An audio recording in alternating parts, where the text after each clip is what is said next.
Akan kembali melanjutkan pembelajaran kita.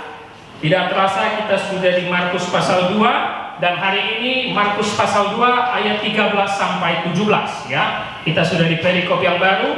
Minggu lalu adalah perikop dengan menyembuhkan si lumpuh ya, mengampuni dosanya dan menyembuhkannya. Sekarang kita masuk ke Markus pasal 2 ayat 13 sampai 17. Dan minggu lalu kita sudah tahu sudah mulai ada problem, yaitu ada satu sosok yang akan selalu mengawasi Yesus. Siapa?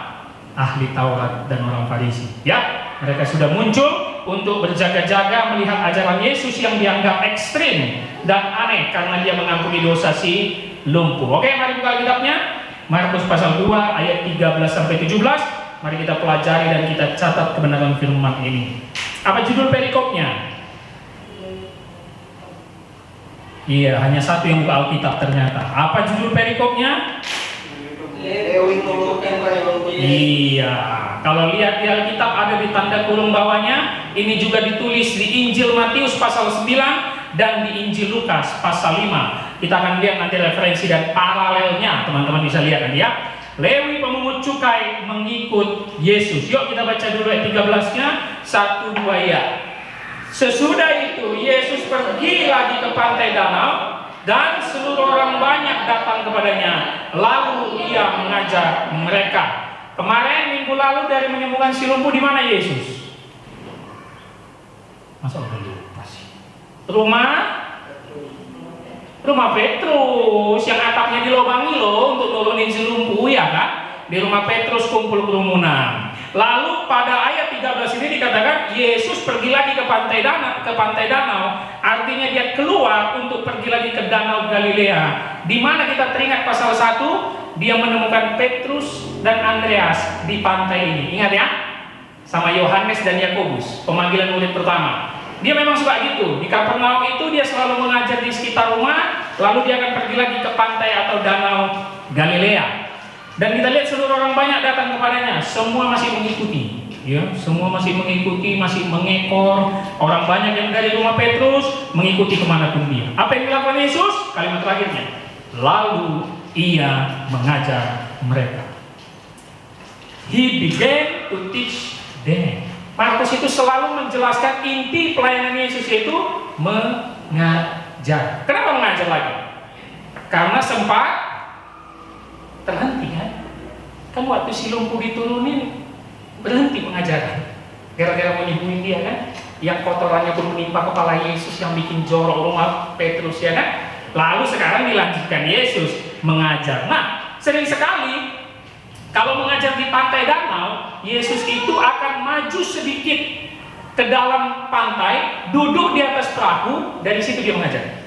Karena kerumunan orang banyak akan berdiri terus di tepi pantai. Jadi supaya semua melihat dia maju dan naik ke satu perahu, duduk di situ mengajar ke orang banyak. Nah itu sering sekali dijadikan gambaran Yesus mengajar di pantai danau seperti itu. Oke, lalu dia pergi keluar dari rumah Petrus, dia mengajar di pantai danau kepada banyak orang. Kita lanjutkan ayat 14. 1, 2 ya. Kemudian ketika ia berjalan lewat situ, ia melihat Lewi anak Alfeus duduk di rumah cukai. Lalu ia berkata kepadanya, ikutlah aku. Maka perhatikan dulu kalimat awalnya teman-teman ya. Kemudian ketika ia berjalan lewat situ, ini bukan di pantai danau itu. Ini dia sudah jalan selesai mengajar di pantai danau, balik menuju Kapernaum. Karena tidak ada rumah pemungut cukai atau kios pemungut cukai dekat pantai, tidak ada. Karena semua juga Injil Matius dan Lukas langsung menjelaskan kemudian Yesus pergi keluar, kemudian Yesus pergi dari situ. Injil Matius dan Lukas tidak menceritakan Yesus ke pantai danau. Nanti teman-teman bisa lihat referensinya. Dia nggak pernah ke pantai danau. Nah jadi ini adalah konteksnya, kita gambarkan dulu sketsanya. Setelah dia mengajar orang banyak kerumunan di pantai danau, dia pergi dan balik lagi ke Kapernaum. Jadi memang pelayanan Yesus di tempat itu hanya Kapernaum, Galilea, Kapernaum, bolak-balik begitu terus. Sambil jalan diikuti banyak orang. Nah ketika dia jalan, sudah mau balik masuk ke Kapernaum, ia melihat siapa? Lewi anak Alfeus. Yang udah pernah baca siapa Lewi ini? Matius. Dan Injil Matius pasal 9 bahkan mencatat namanya sendiri adalah Matius. Lukas dan Markus mencatat namanya Lewi. Kalau begitu Pak Pendeta, mana yang kita pakai? Kok beda ini? Matius, Markus, Lukas.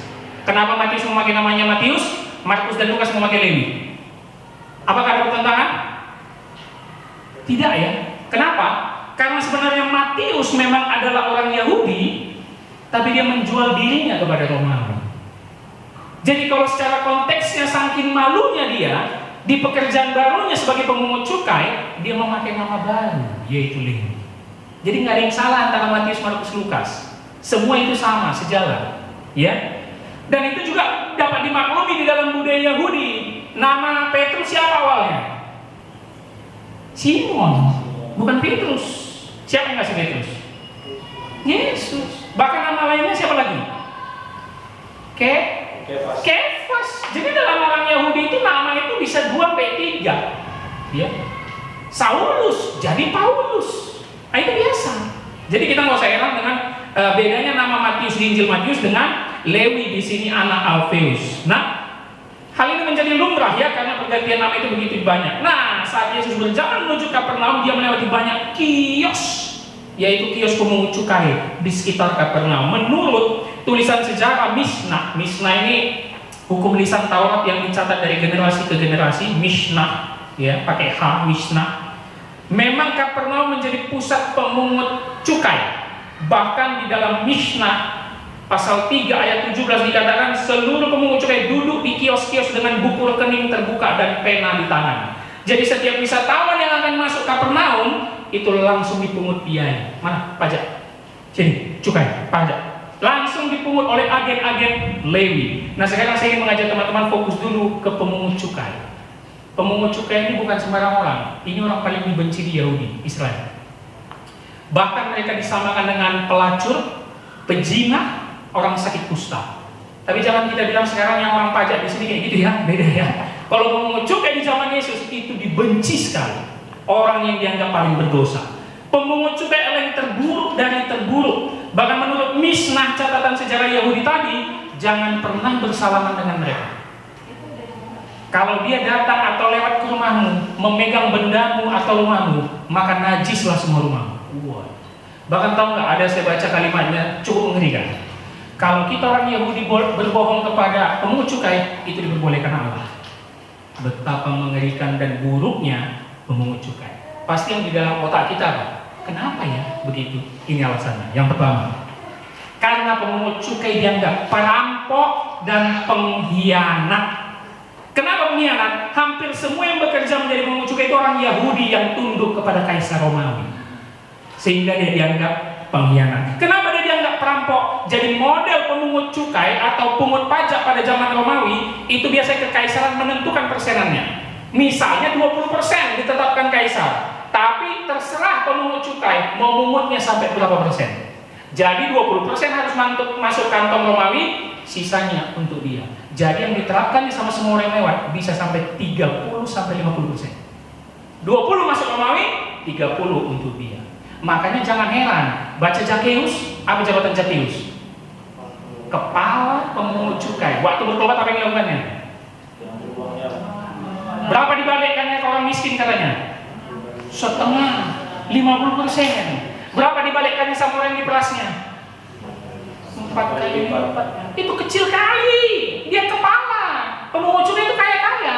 Kalau ini sama dengan zaman sekarang. PNS Departemen Keuangan juga kaya-kaya ya. Ya kan, yang pajak-pajak juga kan. Kaya sekali. Walaupun Matius ini nggak sehebat Zakheus, tapi juga Matius ini juga pasti kaya. Si Lewi ini, anak Alfeus ini ya. Yang kedua, tadi yang pertama dianggap perampok dan pengkhianat, yang kedua dianggap penyembah berhala. Karena siapa yang bekerja sama Kaisar Romawi harus tunduk dan menyembah Kaisar. Bagi orang Yahudi itu pantang sekali teman-teman, karena mereka hanya menyembah Allah Yahweh. Makanya dia dianggap penyembah berhala. Pemungut cukai adalah orang paling berdosa dari antara orang-orang berdosa. Wah, mengerikan. Tapi ketika Yesus melihat dia, kita lihat kalimatnya lagi. Apa dia bilangnya? Lalu ia berkata kepadanya, ikutlah aku. Teringat kita dengan pemanggilan Petrus dan Andreas ya, kau akan kujadikan penjala manusia. Ikutlah aku, follow me. Waduh, ini kalimat yang digunakan hanya untuk murid Yesus memang. Yesus yang menemukan, Yesus yang memanggil. Keren sekali memang Yesus. Tapi jangan kita gampang asal bacanya, ini berbahaya. Karena tidak ada satu rabi Yahudi pun yang mau menerima pemungut cukai. Nggak ada. Jadi kalaupun orang pemungut cukai itu mau datang ke rabi-rabi ahli Taurat dan Farisi pada zaman itu, ditolak, bentar-bentar, sana kau orang berdosa, kau nggak layak belajar samaku, pergi. Kok Yesus malah menemukan, mencari, memanggil, ikutlah aku. Nah yang bikin kita heran, apa respon si Lewi? Kalimat terakhirnya, maka berdirilah Lewi. Lalu, nah ini kan nggak masuk akal kali ini kan? Persis sama kayak pemanggilan Petrus, Andreas, Yakobus dan Yohanes pasal 1 kan? Ketika dipanggil kau akan kujadikan penjala manusia, Petrus dan Andreas meninggalkan jalannya. Lalu ketika dipanggil Yohanes dan Yakobus, meninggalkan bapaknya dan pekerjaannya. Dan sekarang juga Matius, Lewi langsung berdiri. Ada dua kata kerja yang harus kita garis bawahi kan? Berdiri dan mengikuti. Nah itu penting. Berdiri artinya mengambil sikap. Harus ada sikap. Mengikuti artinya meninggalkan gaya hidup lama. Bayangkan di mejanya itu mungkin uang 100 ribuan semua itu. Kalau kita hitung di meja itu tanpa penghitung bank, berpuluhan juta itu. Dia berdiri, mengambil sikap, tidak mau lagi melihat ke belakang. Itulah ciri murid Yesus.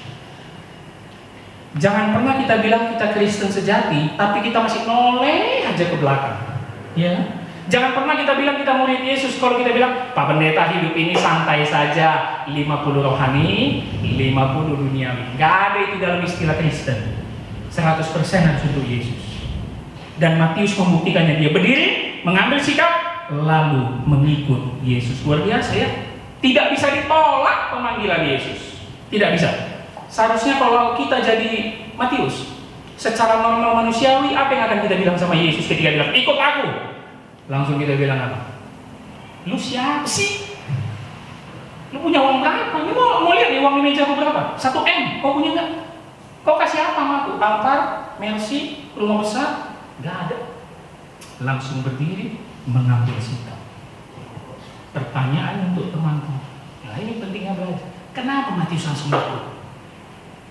Kalau jawaban karismatiknya, karena Yesus punya omongan yang penuh kuasa, Pak Pendeta. Nggak bisa ditolak itu Pak Pendeta. Udahlah jangan ngomong yang aneh-aneh Pak Pendeta. Itu kuasa Yesus. Udah nggak bisa ditolak. Gak usah tanya kenapa-kenapa lagi. Boleh. Itu kan jawaban karismatik. It's okay. Tapi kan kita kritis. Itu pentingnya di gereja kita ini. Ayo. Udah bosan kalau dia jadi orang kaya Pak. Boleh juga tuh. Itu boleh tuh. Itu boleh tuh. Bosan jadi orang kaya. Bisa jadi ya kan. Yang kedua mungkin dia mendengar mujizat Yesus. Ingat, dia berada di sekitaran Kapernaum Galilea yang bolak-balik lalu lalang orang yang mungkin selama ini lewat. Yesus lagi di rumah Petrus, ayo minta kesembuhan. Dan dilihatnya semua sembuh banyak sekali. Siapa Yesus ini? Oke, masuk akal? Masuk ya? Tapi aku paling suka yang jawaban ketiga. Dan ini kita harus melihat referensinya di Matius 9. Nanti teman-teman boleh baca atau tandain. Matius 9. Matius 9 sangat dekat dengan Matius 5, 6, 7, 8. Pasal berapa khotbah di bukit? 5, 6, 7. Aku paling suka kalau ambilnya dari sudut pandang Matius. Dan aku meyakini jawabannya karena dia mendengar khotbah dari bukit. Makanya dia langsung mau mengikuti Yesus. Mungkin dia mendengarnya dari jauh-jauh, dia nggak mau gabung sama orang Yahudi karena dia kan pendosa kan. Dia dengar suara Yesus yang begitu kencangnya dari bukit. Dia mendengar dari Matius 5 ayat 3 apa itu?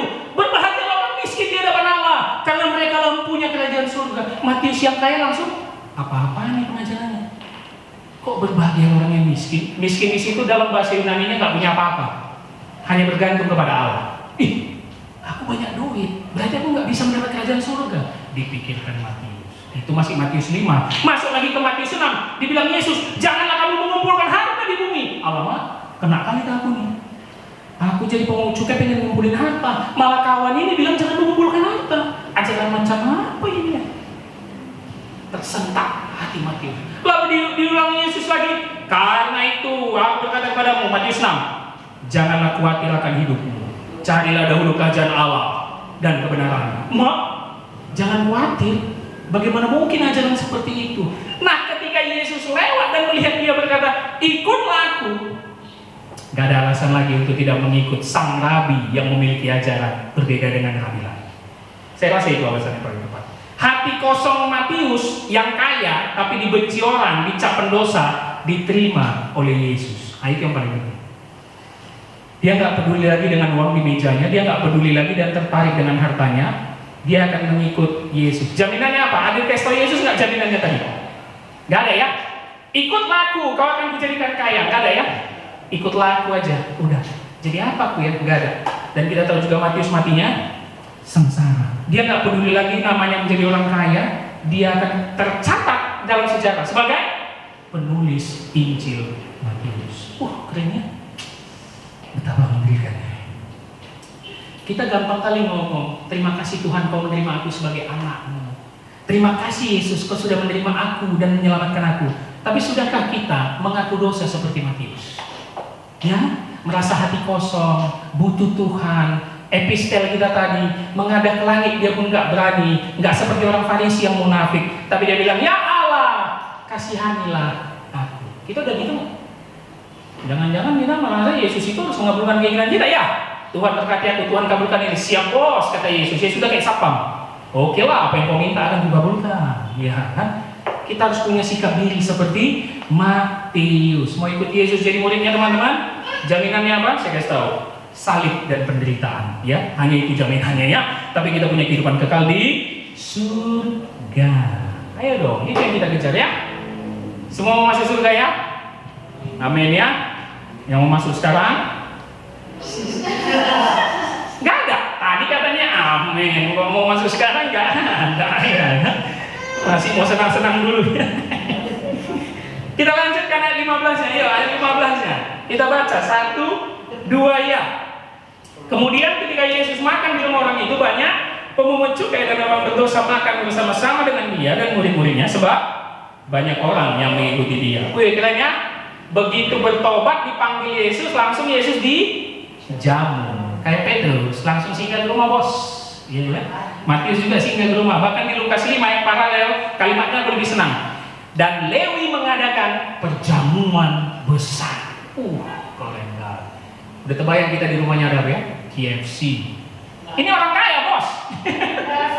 Gak ada zaman dulu ya. KFC, sak, semua ini keren semua nih. Semua ada di sini ya.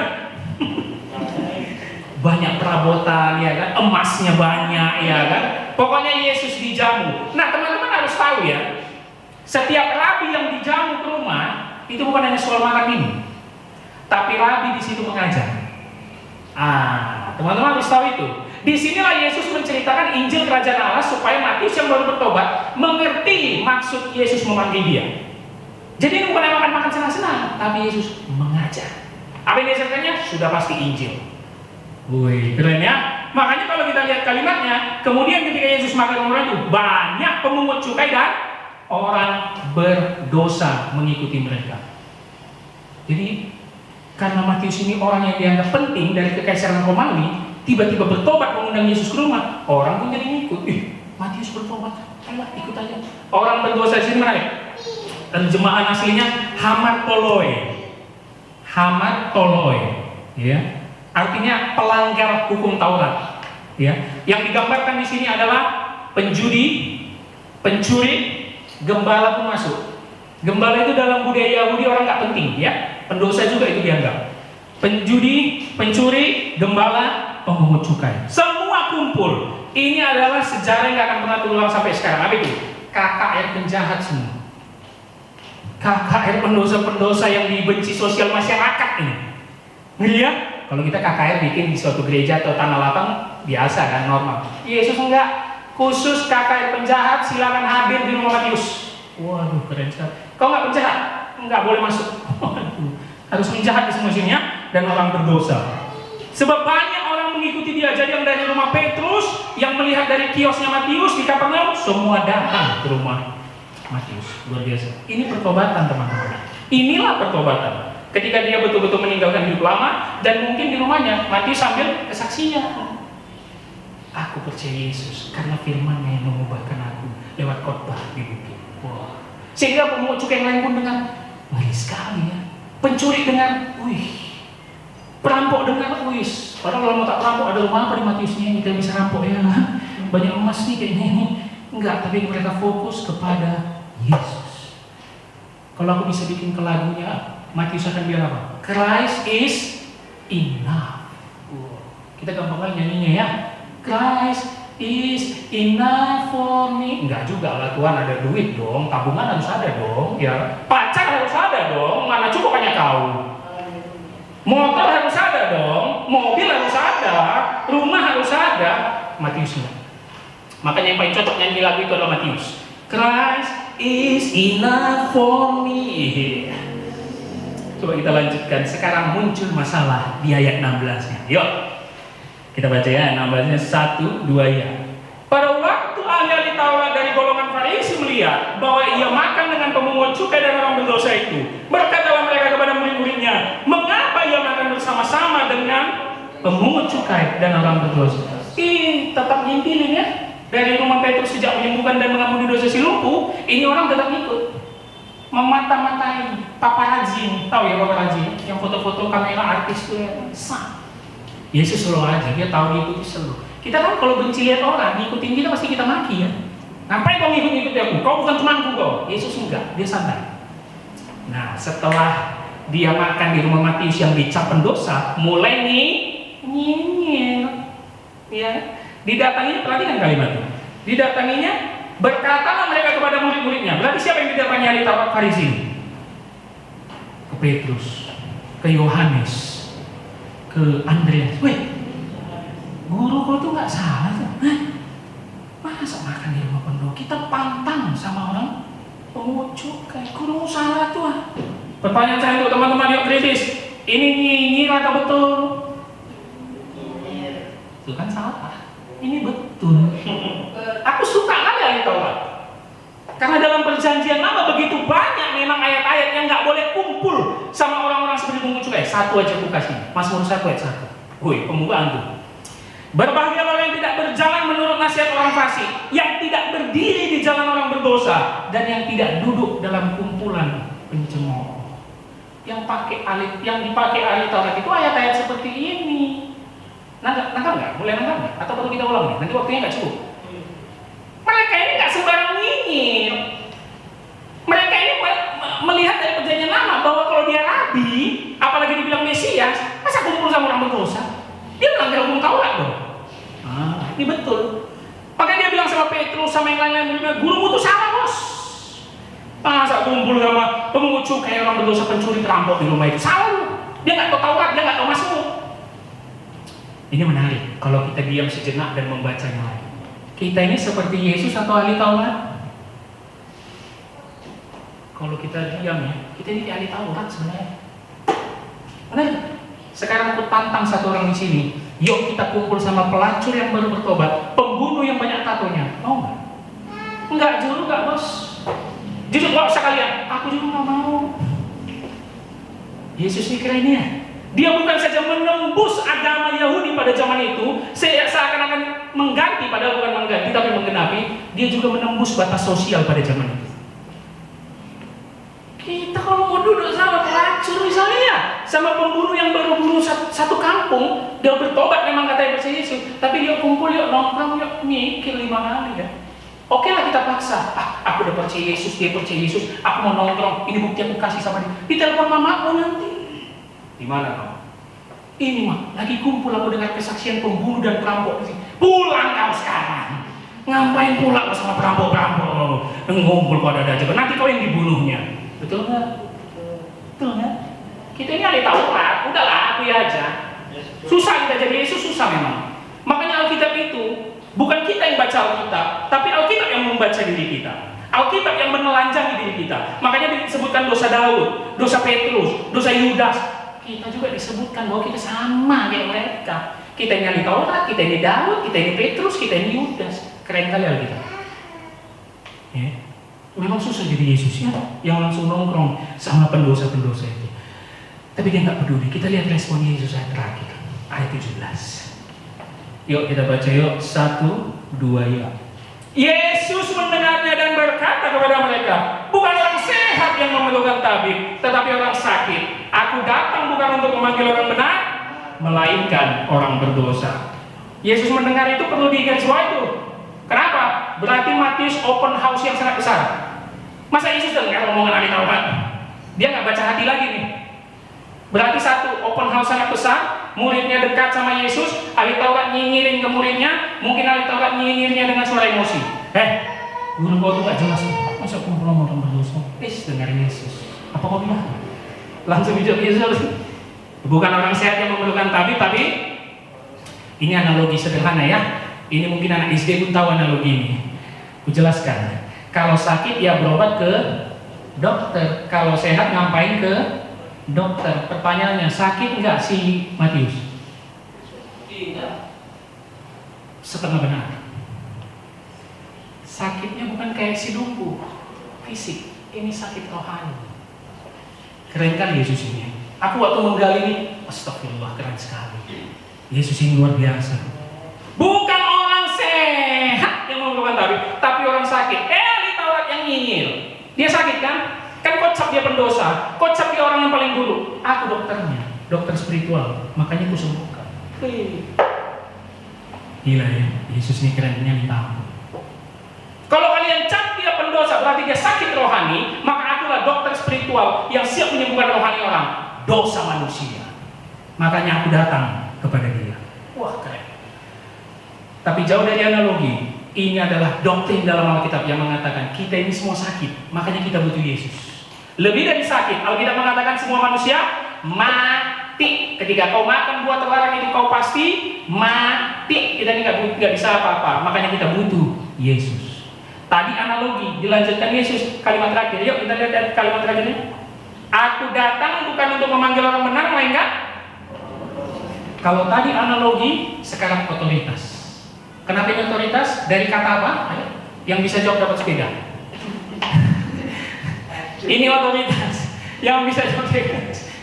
Masa apa? Percuma sudah pendalaman kita. Aku. Itu menunjukkan otoritas. Yesus selalu menggunakan aku, egoimi. Ya, teman-teman anak teologi udah belajar. Egoimi itu sejajar dengan kalimat Allah dalam perjanjian lama saat memperkenalkan diri kepada Musa. Eser. Aku adalah aku. Itu sama dengan ketika Yesus bilang, aku. Waduh, aku datang bukan untuk memanggil orang benar, melainkan orang berdosa. Dia nggak bilang Allah datang untuk memanggil orang benar, tapi dia langsung aku. Dia sejajar dengan Allah. Ini otoritas. Manusia yang merasa dirinya paling benar, paling berjasa, paling baik seperti ahli Taurat, itu tidak layak dalam kerajaan Allah. Makanya kita lebih baik seperti orang pendosa dan pemungut cukai yang tidak berani menghadap ke langit, tapi berkata, ya Allah, kasihanilah kami. Harus ada pengakuan diri, harus ada pertobatan. Perbuatan baik apapun yang kita lakukan, mau rajin gereja, rajin perpuluhan, nyumbang ke panti, tidak akan menyelamatkan. Makanya dengarkan ini, mungkin banyak teman-teman atau saudara kita seperti ini. Rajin kali nyumbang ke panti asuhan, rajin kali bantu-bantu orang di luar, ke gereja malas, itu nol itu. Mau lebih kasar? Keren kali anakku, kan tepuk tangan dia. Tahu dia khotbah betul kan? Mau lebih kasar? Semua yang dilakukannya kepada orang di luar, kalau dia tidak tunduk kepada Alkitab dan rajin ke gereja, itu gak menyenangkan Tuhan. Sorry, aku udah sering bilang nih sama kawan-kawan dan sama saudaraku, kau rajin, kau malas gereja, malas baca Alkitab, gak tahu firman Tuhan. Kau pikir dengan sumbangan ke tempat luar itu menyenangkan Tuhan? Enggak. Harus put God first dulu, harus kenal Tuhan dulu, harus paham anugerahnya dulu, baru mengasihi sesama. Makanya hukum terutama itu gak boleh dibalik, harus kasihlah Tuhanmu dulu, baru bisa ya? Keren ya? Memang Yesus ini keren sekali ya. Oleh karena itu teman-teman, tidak ada yang berbuat baik di antara kita ini hanya diselamatkan oleh anugerah. Bahkan Lukas 5 yang paralel menutupnya dengan kalimat, aku datang bukan untuk memanggil orang benar, tetapi orang berdosa, supaya mereka bertobat. Setelah kita mengakui dosa kita seperti memungut cukai, hati kita kosong tanpa Yesus, kita juga harus bertobat. Yuk, punya komitmen untuk menjadi murid Yesus, follow Jesus, Christ is enough, put God first. Gereja kita ini adalah kumpulan orang berdosa, bukan orang baik. Mari kita belajar mengenal Dia Sang Pengampun dan menjadi murid Dia untuk memberitakan Injil. Kiranya teman-teman tetap semangat menjadi murid Yesus, setia melayani Dia sampai mati. Amin.